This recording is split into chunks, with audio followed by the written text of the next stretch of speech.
expresar la alegría que tengo por estar otra vez en Medellín, otra vez en Antioquia, en estas batallas que venimos librando desde hace tanto rato. Y estar en compañía de quienes estamos pues aquí en la mesa directiva. Para mí, créanme que es pero muy grato este evento que estamos hoy haciendo. Muchísimas gracias, repito, por la compañía. En segundo término, decirles esto. Esta es una historia que he estado repitiendo, algunos de ustedes ya me la deben haber oído, pero yo a veces, como profesor que fui, pues uno termina concluyendo que en pedagogía de las cosas mejores es la repetición, es repetir cosas que considera que son importantes y que pueden ayudar a aclarar cosas. Entonces esta vez estoy insistiendo en esta figura. Inicialmente señalar esto: Colombia podría ser un gran país. Pongámonos eso en la cabeza, podríamos ser un gran país si uno mira el tamaño del territorio, la localización en la mejor esquina de América, si las riquezas de nuestro territorio continental, más de 1 millón de kilómetros cuadrados lleno de todo tipo de riquezas, todas las climas, todas las posibilidades, otro 1 millón de kilómetros cuadrados en mar territorial. Pues digamos que por ese lado tenemos unas condiciones excepcionalmente positivas para tener un gran país.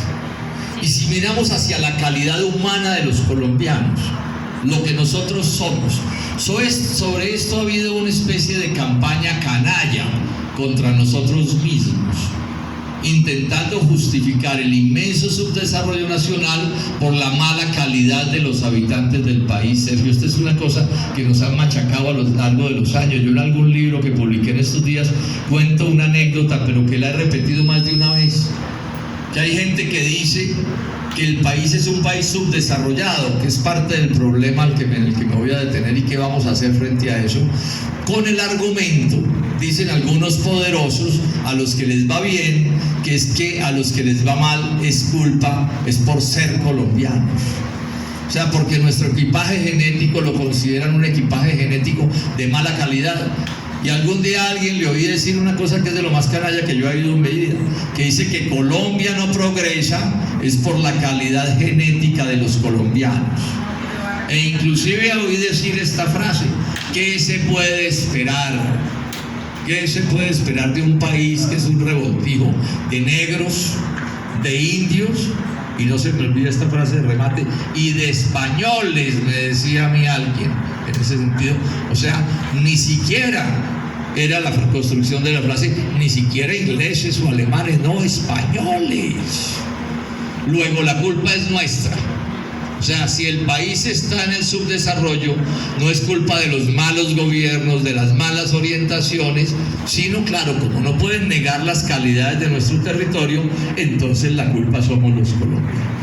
Pero miren esto, los que hemos tenido posibilidades de viajar, de ir a otros países por razones de nuestros oficios o lo que sea, una de las cosas más emocionantes que uno puede sentir cuando va a otra parte, en Francia, en Estados Unidos, donde sea, uno dice colombiano. Son países que tienen colonias grandes de colombianos, oigan, nos conocen. Sí, no es que dónde están los colombianos, no, es que los tienen ahí. Y uno dice colombiano y ¿sabe qué le dice el míster o el alemán o el que sea? Le dice a uno: buenos trabajadores, inteligentes, echados para adelante, honrados, decentes, luchadores. Realmente esta es la realidad. Entonces, ¿sabe cómo se llama el único país del mundo donde los colombianos no aprecian a los colombianos? Se llama Colombia. O sea, el problema es de nosotros. ¿De quiénes? No de la composición genética, de las calidades de nosotros mismos, sino de las calidades de quienes nos han gobernado, porque no nos han gobernado para desarrollar a Colombia, sino que la han desarrollado en contra del progreso nacional. Y si ustedes miran ¿quiénes son los que han gobernado a Colombia? ¿Cuál conclusión hay que sacar?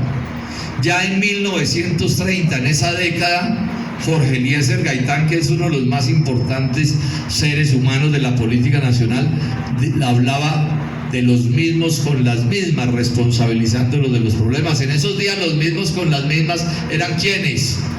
Pues la cúpula liberal conservadora, que eran quienes gobernaban y mandaban y se enriquecían en medio de las dificultades que sus propios gobiernos generaban sobre el país.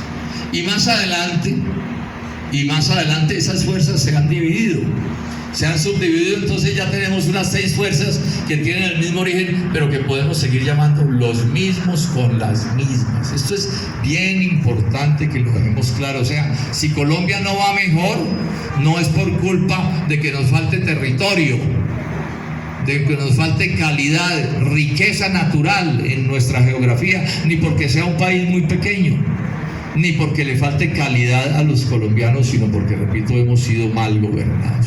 Entonces, a partir de esta idea, hace unos días, empezando esta campaña como una casualidad, converso con alguien, por teléfono además, y entonces ese alguien, no conocido por mí, me dice: hola Jorge Enrique, lo bien que iba Colombia, lo bien que iba Colombia, y Petro se la está tirando.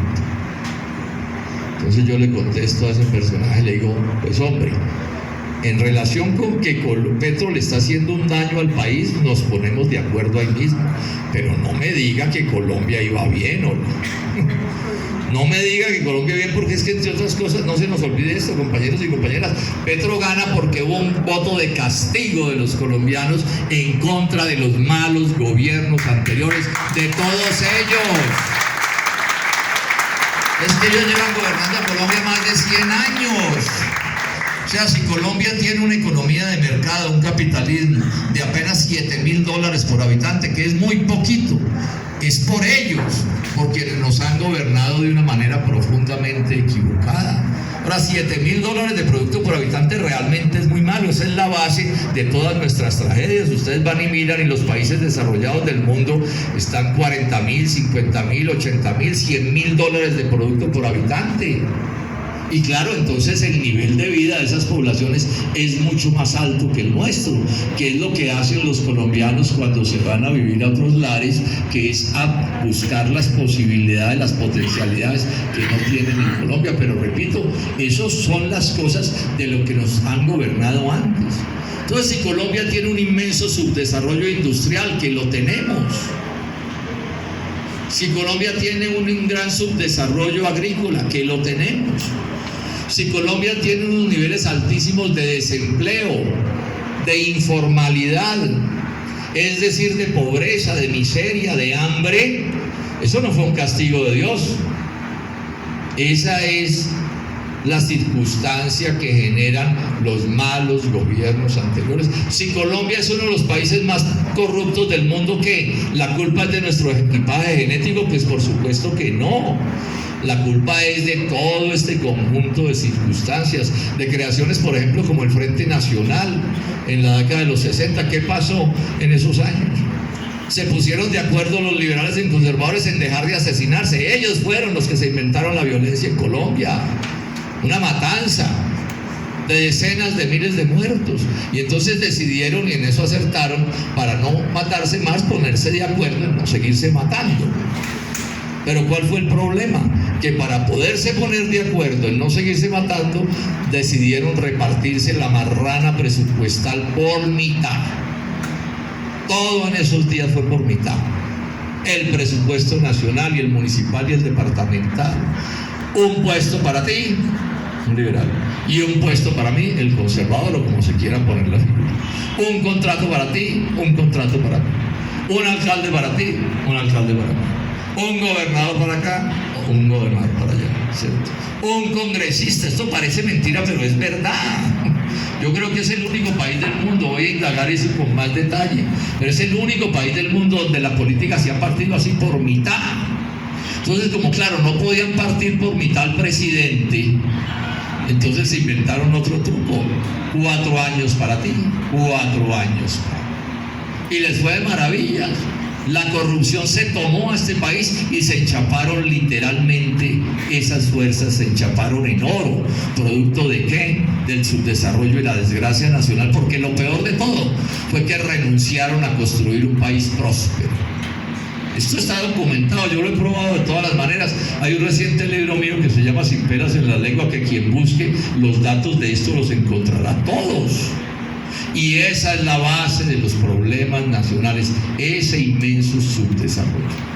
¿De qué es de lo que sufre Colombia entonces? Porque aquí hay una discusión, ¿cuál es el principal problema del país? Y claro, hay 1000 problemas que la violencia, que la corrupción, bueno, tantas cosas, que falta educación, que falta salud, que faltan vías, que no hay respaldo suficiente al agro ni a la industria. O sea, este es un país lleno de problemas, pero a mi juicio en la base de todos los problemas está lo que yo llamo el síndrome, la enfermedad de la cobija cortica.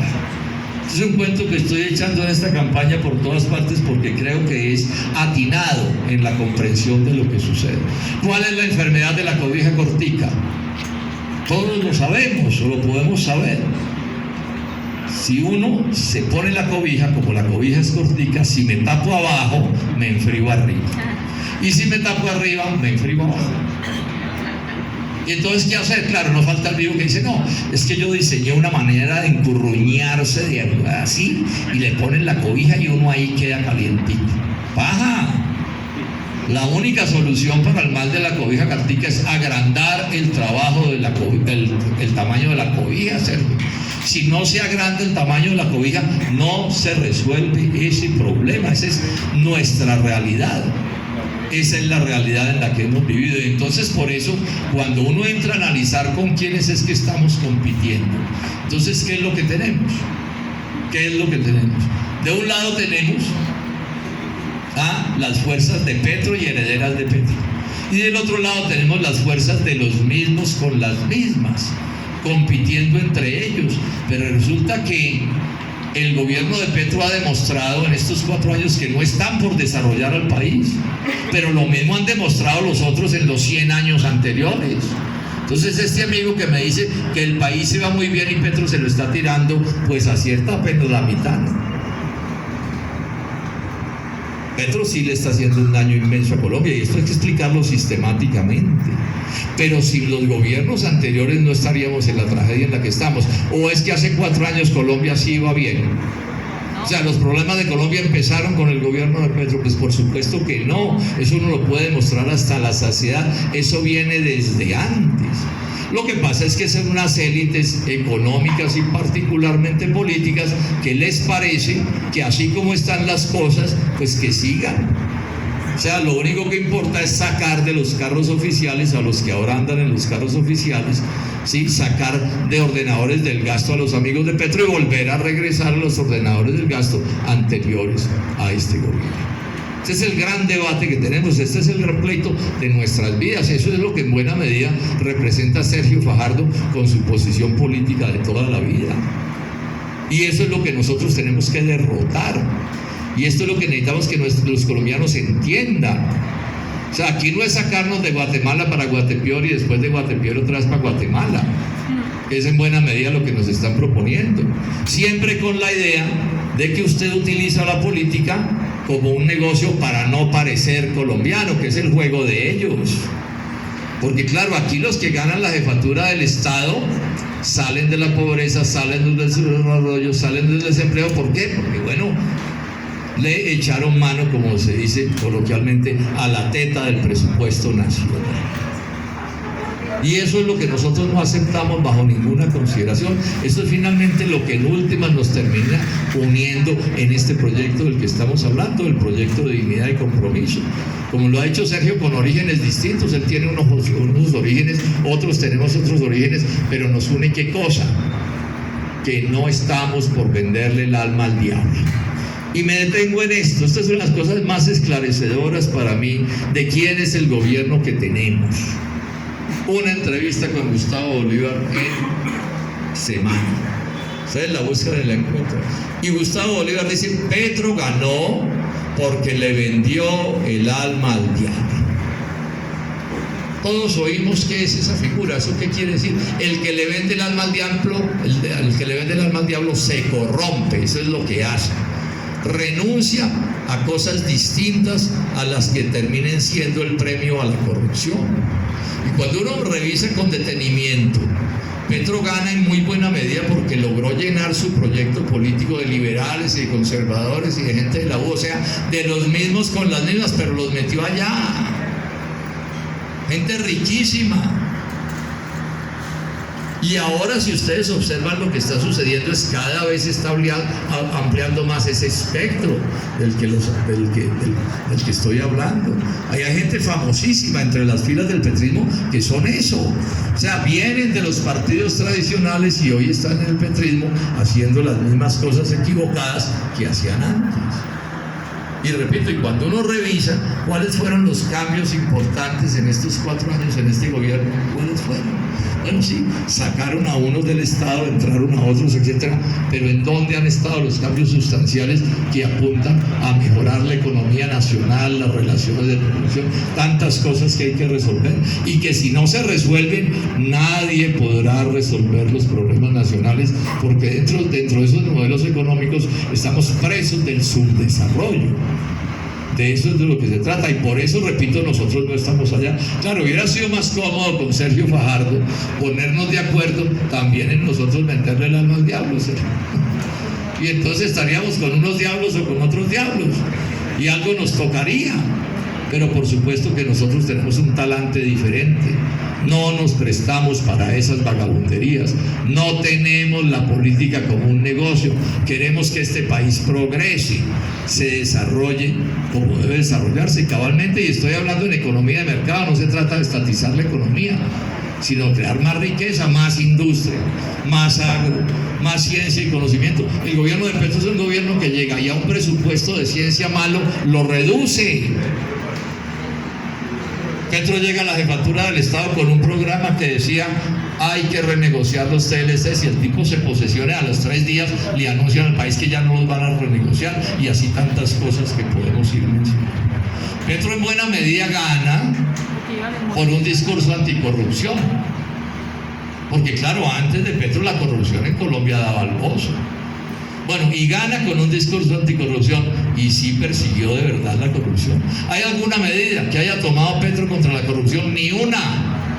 A pesar de que él en su programa, así fuera por demagogia, planteó unas cuantas cosas. No, ganan es porque le vendieron el alma al diablo. Bueno, el primero que le vende el alma al diablo es nada menos que el hijo de Gustavo Petro. Todo eso está completamente documentado. No lo digo yo, eso lo dice Benedetti. Y ese es el tipo de personajes con los que están gobernando por todas partes.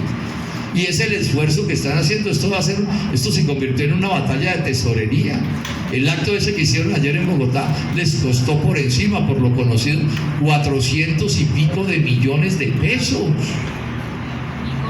¿Y eso de dónde sale esa plata? ¿Quién la da? ¿Y el que la da qué? ¿La da regalada? No, la invierten para sacarle de alguna otra manera, o son recursos públicos. Esa es la batalla que estamos librando. Esta es la realidad en la que estamos. Para no serme largo, entro a otro tema que es supremamente importante, que tiene que ver con la figura de Sergio Fajardo. Me voy a detener un poco sobre esto. Porque en Colombia los petristas, desde las elecciones del 2018, porque Sergio y yo y nosotros no votamos por ellos. ¿Se acuerdan? En la segunda vuelta, que fue una elección que estuvimos al borde de pasar a la segunda vuelta, logra pasar Gustavo Petro, y claro, hubo todos los coqueteos del mundo para que nos fuéramos allá. Es que si nosotros no estamos allá en esos bandos de los mismos con las mismas, los nuevos y los viejos de ellos, si no estamos allá es porque no se nos ha dado la gana estar ahí. Esas son organizaciones y sectores que funcionan con las puertas abiertas. El que le vende el alma al diablo, bienvenido aquí, que aquí hay para todos. Entonces, en esa elección preferimos votar en blanco. ¿Por qué? Porque teníamos pruebas suficientes para saber que ni Duque podía ser nuestro presidente, ni Gustavo Petro podía ser nuestro presidente. Una decisión completamente respetable, ¿cierto? Es una decisión que está inclusive en el marco de la Constitución y la ley. Uno puede votar por A o por B, o puede votar en blanco, o puede marcar el tarjetón "yo voto por Tarzán". Eso también se puede hacer si a uno se le da la gana. Ese es problema de uno, o no marcar nada. Claro, porque es un problema de las convicciones. Es una manera de reclamar. Bueno, entonces nosotros hacemos eso. Y las bodegas petristas, que son conformadas en proporciones muy grandes por lo que yo llamo una canalla, o sea, gente de mala leche, de mala fe, tramposos, matones en muchas circunstancias. Entonces le montaron a Sergio Fajardo. A mí también me dijeron eso, pero fundamentalmente lo enfatizaron en Sergio diciendo no, es que a Sergio le falta fuerza, ¿cierto? Y lo resumieron en una palabra, es que ustedes son tibios. Ustedes son tibios. Y eso, y ojo con esto, Sergio, es una cosa que yo he llegado a la conclusión en las últimas semanas. Eso ya no son solo los petristas lo dicen todos a los que no les hemos querido vender el alma. Esa es la gran cantaleta que nos tiene montada, una especie de gavilla en Colombia. Liberales, conservadores, los de la U, los de Cambio Radical, los del Centro Democrático, todos ellos con esa cantaleta contra Sergio Fajardo. Todo el tiempo, no la demuestran, no la explican, no la sustentan, simplemente lo dicen, tiran el globo. Y es bien común que eso se repita por todas partes. Entonces yo me voy a detener para mostrar que si hay una cosa canalla por lo calumniosa en Colombia, es esa acusación. Es esa acusación. Ustedes ya oyeron a Sergio decir que él, por su origen social en Medellín, había podido hacer política con las fuerzas tradicionales. O sea, si Sergio hubiera querido ser alcalde de Medellín por cuenta de los poderes políticos tradicionales de Medellín, le bastaba con levantar la mano y decía yo quiero estar con ustedes, y seguramente lo hubieran recibido. Y no, Sergio se mete por el camino duro. Yo no quiero trabajar con ustedes, yo no estoy de acuerdo con ustedes, yo sí quiero ser alcalde de Medellín, pero con mis amigos y de acuerdo con mis convicciones. Para eso se necesita carácter, valor civil, porque era desafiar al 100% de los poderes económicos y políticos de esta ciudad. Sale elegido después de un esfuerzo grande y había podido también empezar a gobernar con ellos, meterlos en su gabinete, y tampoco lo hace. ¿Por qué? Porque es que no estoy de acuerdo con ustedes, es lo que les hace saber. Y así gana la gobernación del departamento a mano limpia. En un campero viejo se fue a recorrer este departamento, también en contra de todos ellos. Entonces, ¿cómo me dicen a mí que le falta carácter? Si lo que estamos viendo aquí son expresiones de carácter, de firmeza, de convicciones profundas. O sea, exactamente lo contrario de la canallada con la que han querido presentarlo. Bueno, le va muy bien en la gobernación, en la alcaldía. Aquí hay una encuesta que hacen todos los años y lo escogen a él como mejor alcalde de la ciudad y como mejor gobernador del departamento. Cuando sale de eso, le empiezan los coqueteos de todas las fuerzas tradicionales de Colombia a ver cómo lo pegan a alguna de esas fuerzas para volverlo presidente de ellos. Y Sergio se mantiene nuevamente en la rebeldía. Dice, yo con ustedes no quiero trabajar. Y se va a una campaña a la presidencia con Antanas Mockus, que no pertenecía definitivamente a esos sectores. Yo nunca fui partidario de Antanas Mockus, pero hay que reconocer que Antanas Mockus no le vende el alma al diablo, él lucha, bueno, de acuerdo con sus convicciones. Después, como Sergio ya contó, nos encontramos en la vida más adelante, en una elección posterior. Y Sergio fue nuestro candidato, lo respaldamos. A la mitad de ese proceso, queda claro que Sergio puede ganar la presidencia de la República. Estaba compitiendo con Duque, si era con Duque, ¿no? Y estaba compitiendo con Petro. Y la posibilidad de pasar Sergio a la segunda vuelta era muy alta. Y si pasaba, ganaba la jefatura del Estado. Y entonces César Gaviria, que era el jefe del Partido Liberal, lo busca. Le dice, Sergio, yo cambio las cosas del Partido Liberal y lo respaldamos a usted. O sea, lo que Gaviria hizo fue ofrecerle a Sergio la presidencia de la República. Y Sergio dijo, no, gracias, pero yo con usted no. O sea, porque claro, eso era un compromiso, eso no es simplemente que llegue aquí y... O sea, entonces Sergio dijo, no, yo no, o sea, no me interesa con usted. Otra muestra de valor civil, de independencia, de fuerza en el carácter. No le vendo el alma al diablo para volverlo a traficar. Y bueno, nos vamos a esa elección y efectivamente gana. Duque le ofreció ministerio a Sergio Fajardo. Santos le ofreció ministerio antes a Sergio Fajardo. Petro en un debate le ofreció ministerio a Sergio Fajardo. O sea, si Petro hubiera querido, hubiera podido de pronto ser antes presidente de la República por la vía del santismo, por la vía del duquismo o por la vía del petrismo, estar metido en eso. Y a todos les dijo, no, muchas gracias, pero es que yo no estoy interesado. Esto que estoy viendo yo en la cabeza es una cosa distinta de la que ustedes tienen. Bueno, ese es nuestro candidato. Yo pregunto, ¿quién tiene un candidato con más carácter, con más valor civil y mejor que Sergio Fajardo?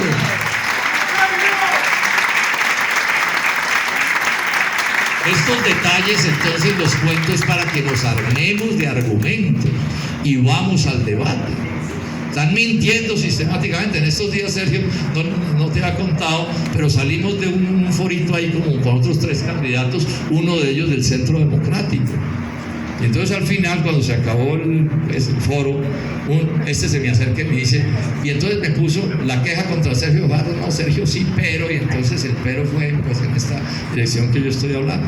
Entonces yo le paro y le digo, oiga, pero eso es mentira y usted lo sabe y ustedes andan con esa cantaleta. Ustedes tienen en la práctica una alianza con Petro y el petrismo para repetir esa bajeza contra Sergio Fajardo, porque ustedes saben que si el proyecto de Sergio se crece, les ganamos la presidencia de la República. Se quedó Sergio mudo. Ahora te doy el nombre del santo. Entonces ahí tenemos que movernos, a mi juicio, con toda la fuerza, porque la verdad es que esa mentira la han logrado coronar en proporciones muy grandes. No es raro aquí que periodistas, y ojo, los periodistas también, hay gente que es independiente, pero hay unos que están fletados, que están trabajando para esa misma idea y para ese mismo proyecto. Entonces explico estos detalles porque es que lo que nos sigue, ¿qué es? Pasan las próximas elecciones, seguramente nos va a ir bien, vamos a elegir senadores, vamos a elegir representantes. Yo espero que aquí mis compañeros y mis compañeras de este proyecto lleguen a la Cámara, espero yo llegar al Senado, pero empieza la otra parte de la gran batalla. ¿Qué va a pasar para la presidencia de la República? Se van a facilitar ciertas cosas porque sale una hojarasca que ya no va a estar. Entonces va a haber menos confusión, van a estar más claras las cosas. Y es evidente que la claridad es muy sencilla. Nos quieren poner a escoger entre un petrista o un uribista o algo así parecido a la presidencia de la República. De eso se trata el truco. Y claro, los dos sectores están haciéndole daño a Sergio, no sea que Sergio se les cuele a la segunda vuelta. Es que es una gavilla lo que hay aquí contra Sergio. ¿Por qué? Porque primero, si las cosas no salen como nos deben salir, metemos a Sergio a la segunda vuelta. O sea, en la votación del 31 de mayo sacamos la votación suficiente para meterlo a la segunda vuelta, y eso ya es descabezar a uno de ellos. No sé a cuál, pero alguno ya no va. Y si Sergio está en la segunda vuelta, las posibilidades, dicen las encuestas, de ganarle a ese alguien, sea un petrista o sea un uribista, lo que sea, ganarle la jefatura del Estado es todo. Esto necesitamos, compañeros y compañeras, hacer pedagogía sobre esto, explicar esto con toda claridad, pues además de explicar otras muchas cosas que es explicar, pero me detengo a explicar ese asunto porque ese asunto resulta ser claro. Y por último, señalarles esto. Hay que hacer un esfuerzo muy grande en esta semana para las elecciones de Congreso. Un esfuerzo muy grande. Yo vengo insistiendo en este cuento que no deja de ser una figura, pero que tiene mucho de cierto. Nos dicen, no, es que estas elecciones ya se acabaron, ya no faltan sino 8 días. Yo digo, no, señores, faltan 8 días y 8 noches. Entonces tenemos bastante tiempo. Pero eso va a depender de que nosotros trabajemos súper duro. Mi invitación es aquí, es que logremos a que cada uno de ustedes, compañeros y compañeras, haga su lista.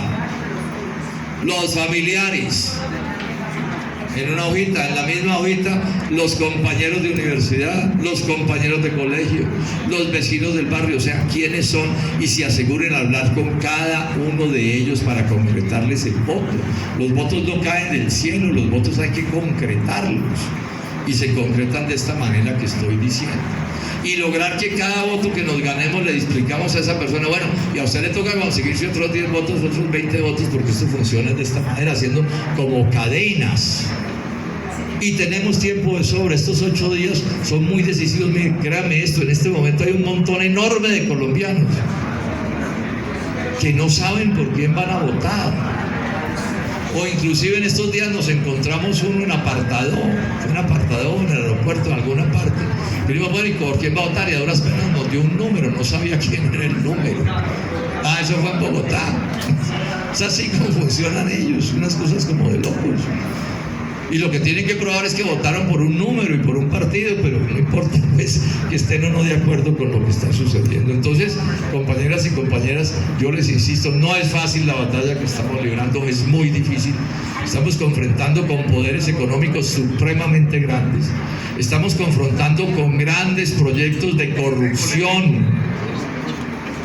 No voy a decir que en el 100% de las personas que están en política están en corrupción, pero sí hay porcentajes demasiado altos. Entonces nosotros tenemos que enfrentar todo eso para que en la próxima elección del otro domingo, eso es de hoy en 8 días, ¿no?, elijamos una buena bancada, elijamos representante a la Cámara aquí en Antioquia, elijamos senadores, etc.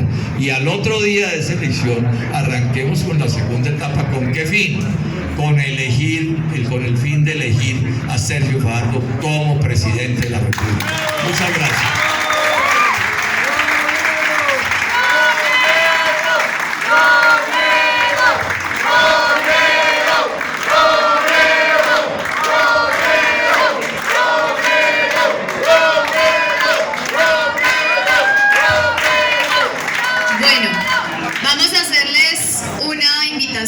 Antes que nada, ya para hacer cierre ya de nuestro evento, aquí van a encontrar un QR. Como bien dijo Jorge Enrique Robledo, el 9 de marzo iniciamos otra campaña, que es llevar a Sergio Fajardo a la presidencia. Entonces necesitamos que ustedes escaneen este QR, puede ser ahorita en la salida, escaneen este QR y se unan a un grupo en donde se va a estar enviando información constantemente de la campaña de Fajardo. Entonces necesitamos, por favor, que hagamos esa labor. Y yo quiero que le demos otro aplauso a esta mesa tan impresionante. Una mesa de gente luchadora, de gente con experiencia, coherente, que da un gran ejemplo para nuestro país. Y también quiero hacerles una invitación. Yo supongo que la mayoría de ustedes están en los grupos de WhatsApp de voluntarios de Robledo. Hoy tenemos un evento muy importante y es que Jorge Enrique va a estar en un encuentro con el caricaturista y escritor Blado a las 7 de la noche a través de Zoom. Es muy importante que nos conectemos, ¿sí? Porque vamos de ahí a hacer un encuentro de voluntarios. Y bueno, yo quiero entonces decirles que esta campaña al Congreso termina este 8 de marzo, pero continuamos con esta labor impresionante de llevar a Fajardo a la presidencia. Entonces un aplauso muy grande también para ustedes por haber venido, por estar acá un domingo, eso da mucho que decir y bueno, muchísimas gracias. Compañeros, aquí hay kit de publicidad y hay uno. Recuerden reclamar la publicidad, tenemos stickers, tenemos botones, cachuchas, tenemos afiches, microperforados para que por favor se los lleven.